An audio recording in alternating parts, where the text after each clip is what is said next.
Салам достор, биздин каналга жазылыңыздар. Башкалар көрсөтпөгөндү биз көрсөтөбүз.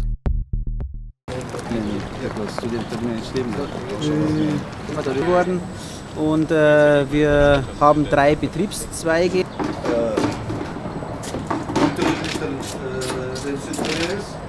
Wochen. 10 Cuma'ya çeyin süt veriyor. Genau. Und zusätzlich bekommen Sie Kälber-TMR. Das ist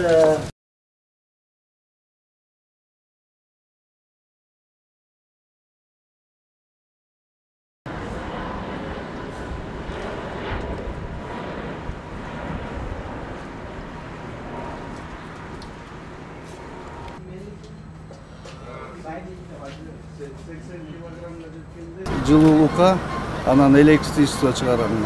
Wir gehen auch kurz rauf, da sieht man dann die Behälter, wo die Gülle von und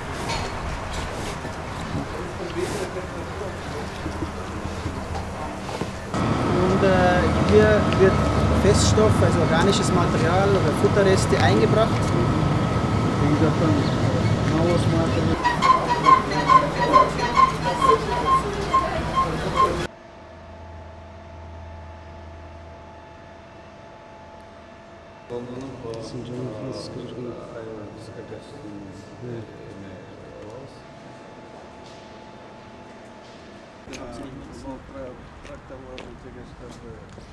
Jeder Branche gleich, aber Ар бир отраслдагыдай 5-тен 10-га чейин 10%ке чейин прибыль өндүрүү. Я признателен вам за ваше участие в сегодняшнем бизнесе, и мы благодарим вас, что вы нашли время сегодня встретиться с нами. Правильно сказали, мы горная страна, 95% занимает горы у нас. После развала Советского Союза мы прошли очень трудный путь, нелегкий путь становления нашей государственности. У нас были 2 революции, прежде чем мы смогли найти свой путь развития. С 2010 года мы стали парламентской республикой.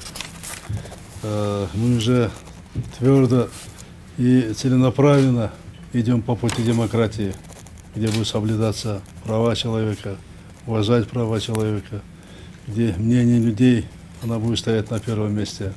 Но без поднятия экономики удержать эту систему очень тяжело и трудно. Нам нужны действительно инвестиции. Мы хотим работать с Германией, создавать совместные предприятия. И у нас есть такие опыты создания. У нас работает хорошее совместное предприятие германское. Мы хотим...